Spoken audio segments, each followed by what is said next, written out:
చాలా వరకు ఈ ల్యాండ్ టైటిలింగ్ యాక్ట్ ని అమలు చేయాలి.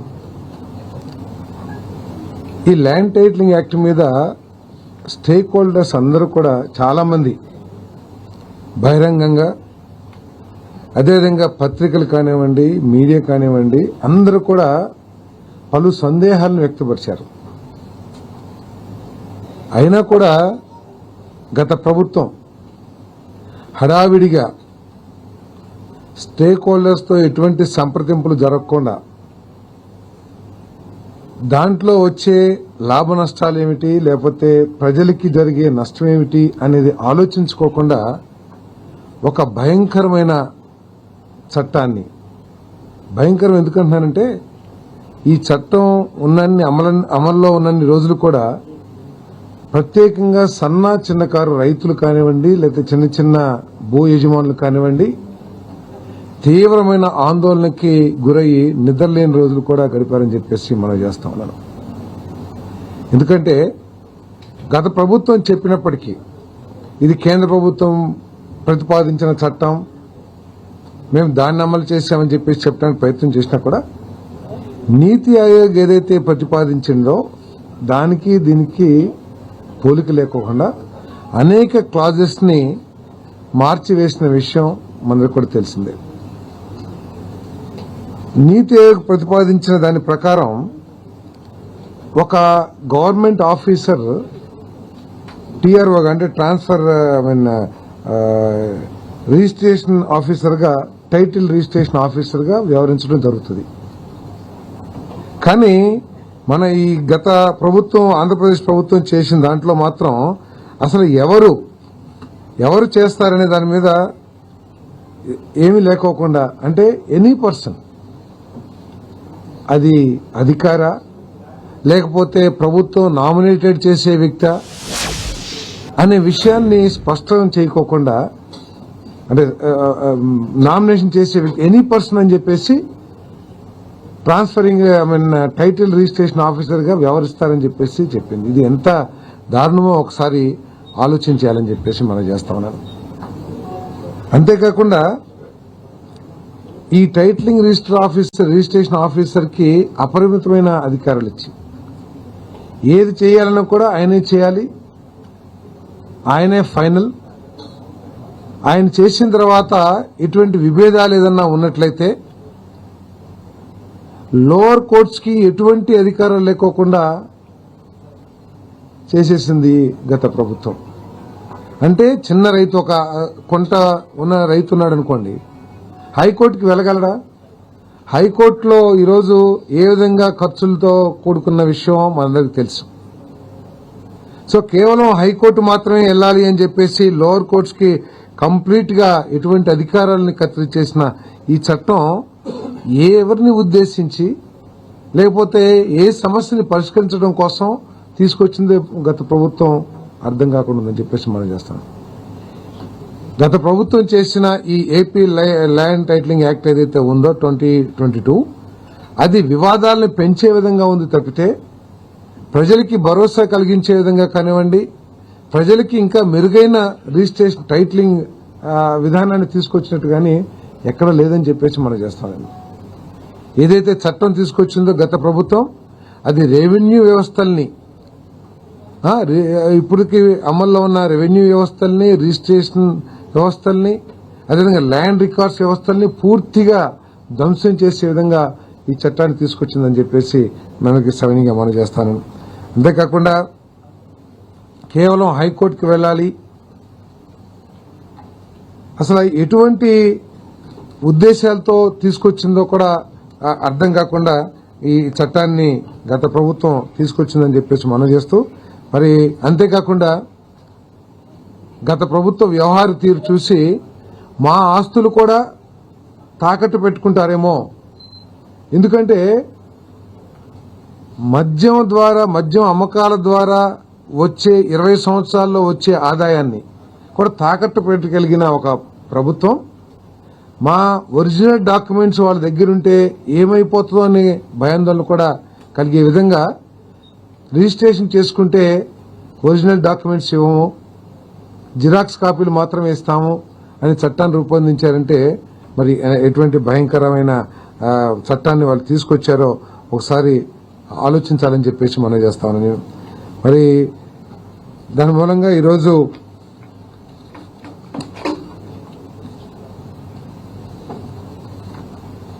ఇదే చట్టం ఉండేటైతే గనక టైటిల్ రిజిస్ట్రేషన్ ఆఫీసర్ జారీ చేసే జనరల్ పవర్ ఆఫ్ అటార్నీ, ఇప్పటికే గిఫ్ట్ డీడ్లు, ఇంకా వేరే వేరే డీడ్స్ ఉంటాయి కదండి, గిఫ్ట్ డీడ్స్, వాటన్నిటినీ కూడా మార్టిగేజ్ డీడ్స్, వీటన్నిటిని కూడా మళ్ళీ రిజిస్టర్ చేసుకోవాలని కూడా ఎప్పుడో మనకి తాతలో లేకపోతే ఎవరో గిఫ్ట్ డీడ్లు ఇచ్చుంటారు, వాటన్నిటినీ కూడా మళ్ళీ రిజిస్ట్రేషన్ చేసుకోవాలని చెప్పేసి కూడా ఆ చట్టంలో పొందుపరచడం జరిగిందని చెప్పేసి మనం చేస్తాను. మరి ఆ చట్టం మూలంగా ప్రజల ఆస్తులకి రక్షణ లేదని చెప్పేసి భావించి మరి ఎవరైనా సరే చిన్న కంప్లైంట్ ఇస్తే, ఎందుకంటే టైటిలింగ్ రిజిస్టర్ ఆఫీసర్ గా ఒక ప్రభుత్వ అధికారి, ఉన్నతాధికారి పనిచేస్తాడని చెప్పని చట్టం రేపు ప్రభుత్వం నామినేటెడ్ విధానం ద్వారా ఇస్తే, అదే ఎవరొకళ్ళు ఉద్దేశపూర్వకంగా ఇబ్బంది పెట్టాలనే ఉద్దేశంతో రాజకీయ కారణాలతో ఆ ఆస్తిని వివాదాస్పదం చేస్తే ఎటువంటి దిక్కులేని పరిస్థితి ఉండేదని చెప్పేసి మనం చేస్తాను. ఆ వివాదాన్ని పరిష్కరించడానికి ఎటువంటి మళ్లీ ఆర్డీఓనో లేకపోతే లోవర్ కోర్ట్స్ లేకోకుండా నేరుగా హైకోర్టుకు వెళ్లాలంటే ఎటువంటి ఇబ్బంది ఉండేదో కూడా ఒకసారి ఆలోచించామని చెప్పేసి మనం చేస్తాం. దానికోసం ఈరోజు మరి ఆ చట్టాన్ని రద్దు చేశామని చెప్పేసి కూడా మరి చంద్రబాబు నాయుడు గారి ప్రభుత్వం, కూటమి ప్రభుత్వం ఈరోజు చంద్రబాబు నాయుడు గారు, పవన్ కళ్యాణ్ గారు నాయకత్వంలో దీన్ని ఆంధ్రప్రదేశ్ కేబినెట్ రద్దు చేయడం జరిగిందని చెప్పేసి మనం చేస్తాము. అదేవిధంగా రెండోది, ఏ ఆలోచన చేసినా ఏ విధానం తీసుకొచ్చినా స్వార్థం ఎక్కువగా ఉండి ప్రజలకి మేలు జరిగిద్దా లేదా అనే ఆలోచన తక్కువగా ఉండే విధంగా గత ప్రభుత్వం పరిపాలన చేసిన విషయం ప్రజలందరూ కూడా గుర్తించిన విషయం మీ అందరికీ తెలుసు. 2019-2020 యొక్క పాలసీ, ఇసుక పాలసీ ఏదైతే ఉందో, కనీసం దీని మూలంగా ప్రజలకు మేలు జరుగుతుందా, రాష్ట్రానికి మేలు జరుగుతుందా, లేకపోతే భవన నిర్మాణ కార్మికులకి మేలు జరుగుతుందా, నష్టం జరుగుతున్నా కూడా పట్టించుకోకుండా వాళ్ళు ఈ ఇసుక విధానాన్ని తీసుకొచ్చిన విషయం మనందరికీ కూడా తెలిసిందే. మరి 2019-2021లో తీసుకొచ్చిన ఇసుక విధానాన్ని రద్దు చేస్తూ ఆ ప్రభుత్వం చేసుకున్న అగ్రిమెంట్స్, పెద్ద పెద్ద జేపీ తర్వాత ఇంకేదో పెద్ద పెద్ద సంస్థలు బయట నుంచి తీసుకొచ్చి ఏదైతే, అంటే అప్పుడు చెప్పుకున్నది ఏంటంటే అవి నామ మాత్రమే, కానీ ఆ ఇసుక వ్యాపారం చేసినంత మాత్రం వేరే వాళ్ళని చెప్పేసి చెప్పుకుంటుండేవాళ్ళు. ఏదేమైనా ఇక్కడ ఆ అగ్రిమెంట్లన్నీ కూడా రద్దు చేసేయడం జరిగిందని చెప్పేసి మన ఆ విధానాన్ని, అదేవిధంగా ఆ అగ్రిమెంట్లు కూడా అన్ని రద్దు చేయడం జరిగిందని చెప్పేసి మనం చేస్తాం. ఎంత ఘోరం అంటే వాళ్ళు బకాయిలు పడ్డా కూడా రాష్ట్ర ప్రభుత్వానికి చెల్లించాల్సిన అమౌంట్, పెద్ద అమౌంట్లు కోట్లాది రూపాయలు ఉన్నా కూడా ఎన్ఓసీలు జారీ చేసి వారికి ఎటువంటి బాధ్యత, ఇబ్బందులు లేకోకుండా సర్టిఫికేట్ జారీ చేసిన విషయాన్ని కూడా దృష్టికి తీసుకొస్తారు. కానీ ఏదో 800 కోట్లకి కాంట్రాక్ట్ ఇచ్చామని చెప్పారు, కానీ రాష్ట్రానికి మాత్రం ఏమి ఆదాయం వచ్చినట్లయితే ఎక్కడ కూడా కనపడలేదు. మరి దాన్ని దృష్టిలో పెట్టుకుని ఎటువంటి ఆదాయాన్ని ఆశించుకోకుండా ప్రభుత్వం ఉచితంగా ఇసుక సరఫరా చేయాలని చెప్పేసి నిర్ణయం తీసుకున్నాం. కేవలం లోకల్ బాడీస్ కి వచ్చే సీనరేజ్, అదేవిధంగా లోడింగ్ ఏదైతే లేబర్ కానీ ఎవరైనా చేస్తారో అవి తప్పితే రాష్ట్ర ప్రభుత్వానికి ఎటువంటి ఆదాయం ఆశించుకోకుండా రాష్ట్ర ప్రజల సౌలభ్యం కోసం నిర్మాణ రంగం, భవన నిర్మాణ కార్మికుల సంక్షేమాన్ని ఇవన్నీ కూడా దృష్టిలో పెట్టుకుని ఉచితంగా ఇసుక సరఫరా చేయాలని చెప్పేసి నిర్ణయం తీసుకోవడం జరిగిందని చెప్పేసి, అంటే సరఫరా చేయడానికి ఇచ్చిన జీవో 43 ఏదైతే ఉందో, ప్రభుత్వం జారీ చేసిన జీవోఎంఎస్ నెంబర్ 43 డేటెడ్ 8/7/2024 దాన్ని రాటిఫై చేయడం జరిగిందని చెప్పేసి మనం చేస్తాను. అంతేకాకుండా దీన్ని చాలా పారదర్శకంగా చేయాలని ముఖ్యమంత్రి గారు చాలా స్పష్టంగా చెప్పడం జరిగింది కేబినెట్ కి, అదేవిధంగా అందరికీ కూడా. పారదర్శకంగా దీంట్లో ఎటువంటి స్వార్థం కానీ అయితే ఎటువంటి అవినీతి కానీ ఎటువంటి అవకతవకలు జరగకోకుండా చూడాల్సిన బాధ్యత అందరి మీద కూడా ఉందని చెప్పేసి చాలా స్పష్టమైన ఆదేశాలు ఇచ్చారు. మనం పారదర్శకంగా చేయటమే కాదు, ప్రజలు కూడా దాన్ని పారదర్శకంగా ఉందనే అభిప్రాయం ఏర్పడే విధంగా మనం చేయాలని చెప్పేసి కూడా చాలా స్పష్టంగా చెప్పడం జరిగింది. మరి దీన్ని ఇంకా మెరుగుపరచడానికి ఇంకా ఏ అవకాశాలున్నా కూడా భవిష్యత్తులో, ఎందుకంటే ఈ మాన్సూన్ కి సంబంధించి ఏదైతే ఇసుక కావాలో ఆ ఇసుక ఒక 43 లక్షల టన్నులు అందుబాటులో ఉంది స్టాక్, వేరియస్ స్టాక్ పాయింట్స్ లో. అదేవిధంగా డీసిల్టింగ్ ద్వారా కూడా ఇంకా కావాల్సిన శాండ్ తీసుకుని ప్రజల అవసరాలకి శాండ్ ను ఉచితంగా సరఫరా చేస్తామని చెప్పేసి మనం చేస్తూ, మరి దీని మీద అందరికి కూడా మినిస్టర్స్ అందరికీ కూడా చాలా స్పష్టంగా చెప్పారు. మరి దీనికి ఒక కమిటీ వేసి దీన్ని పారదర్శకంగా అమలు చేసే విధంగా పర్యవేక్షణ చేయాలని చెప్పేసి కూడా చెప్పడం జరిగింది. Sir different officer, joint collector, 5 officers ఉన్నారు, అధికారుల కమిటీ సార్, డిస్ట్రిక్ట్ లెవెల్ కమిటీలు.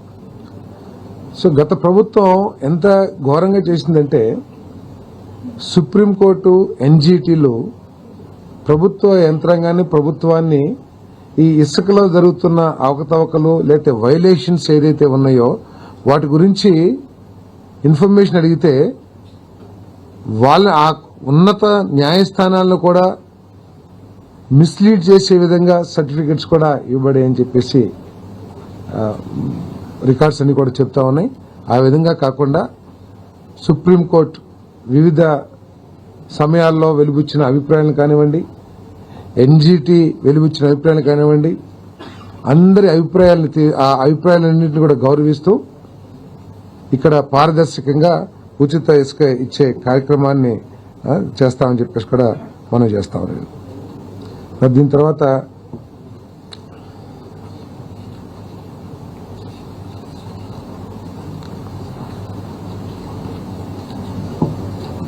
ధాన్యం కొనుగోలు గురించి మీ అందరికీ కూడా గత ప్రభుత్వం ఏ విధంగా చేసింది, రైతులు ఆ విధాన లోపం మూలంగా ఎంఎస్పీ ఇవ్వాలనే ఆలోచన మంచిదైనప్పటికీ కూడా ప్రభుత్వం అమలు చేసిన విధానాన్ని,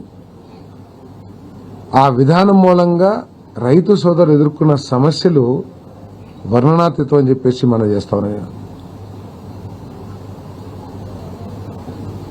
ఒక మండలంలో పండించిన ధాన్యాన్ని ఎక్కడో సుదూరమైన మండలంలో మిల్స్ కి ప్యాక్ చేయటం,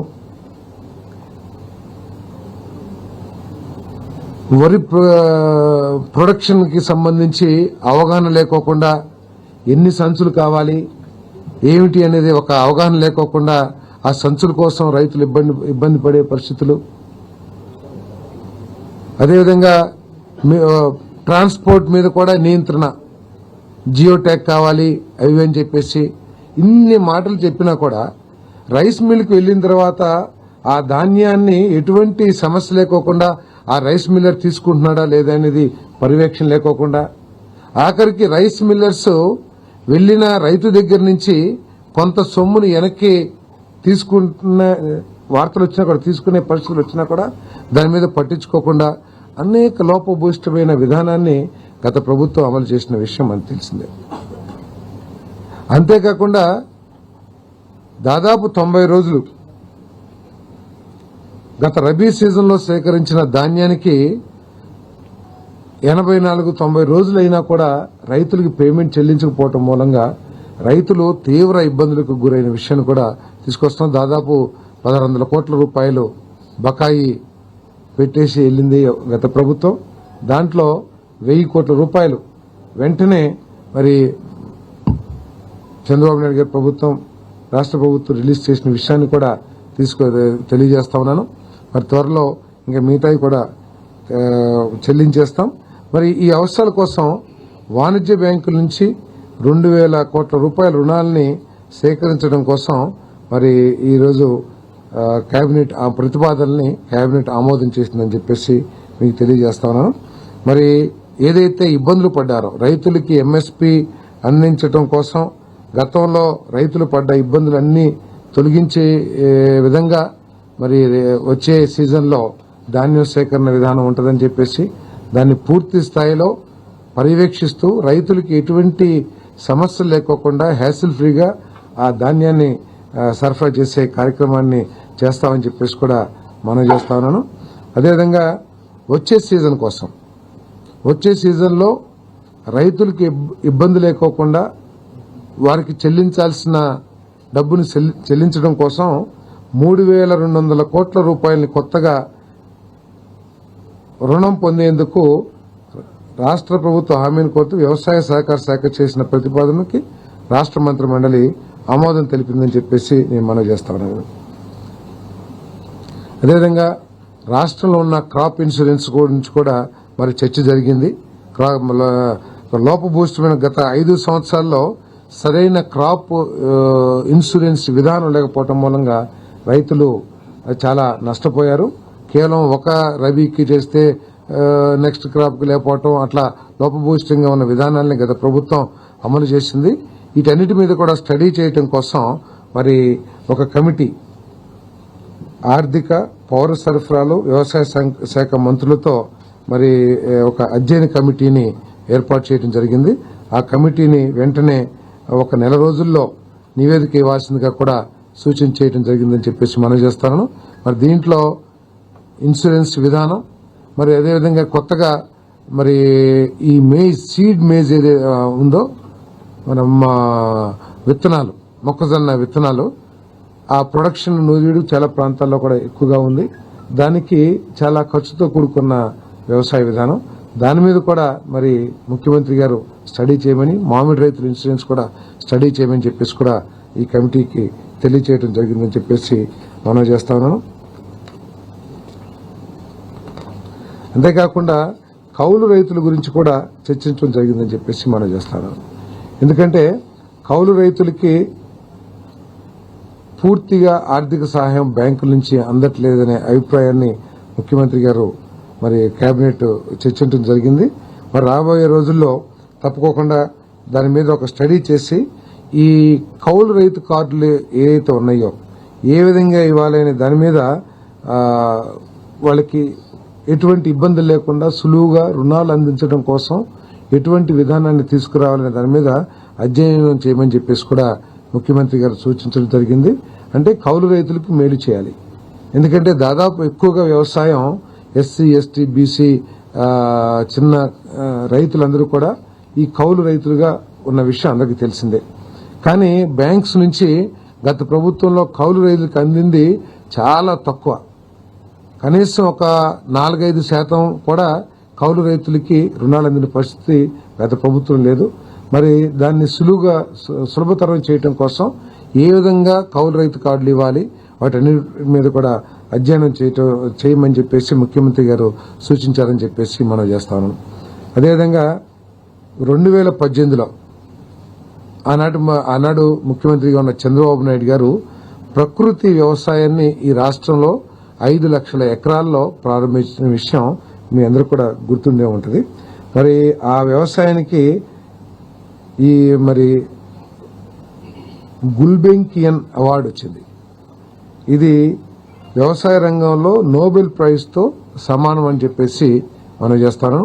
మరి ముఖ్యమంత్రి గారు ఈ ప్రకృతి వ్యవసాయాన్ని ఇంకా మెరుగ్గా చేయాలని చెప్పేసి మరి 4 రెట్లు 2029 నాటికి 20 లక్షల హెక్టార్లు అంటే 50 లక్షల ఎకరాలు దాదాపు 50 లక్షల ఎకరాల్లో ఈ ప్రకృతి వ్యవసాయాన్ని తీసుకురావాలని చెప్పేసి దీని మీద ఇంకా ఎక్కువగా స్టడీ చేసి అగ్రికల్చర్ డిపార్ట్మెంట్ హార్టికల్చర్ డిపార్ట్మెంట్ రైతుల దగ్గరికి తీసుకువెళ్లాలని చెప్పేసి కూడా మరి ముఖ్యమంత్రి గారు సూచించారు. రాబోయే రోజుల్లో ఆంధ్రప్రదేశ్ ప్రపంచానికి ప్రకృతి వ్యవసాయంలో లీడర్గా వ్యవహరించబోతుంది, మార్గదర్శిగా వ్యవహరించబోతుంది అని చెప్పేసి కూడా అభిప్రాయం కేబినెట్ వ్యక్తపరిచింది.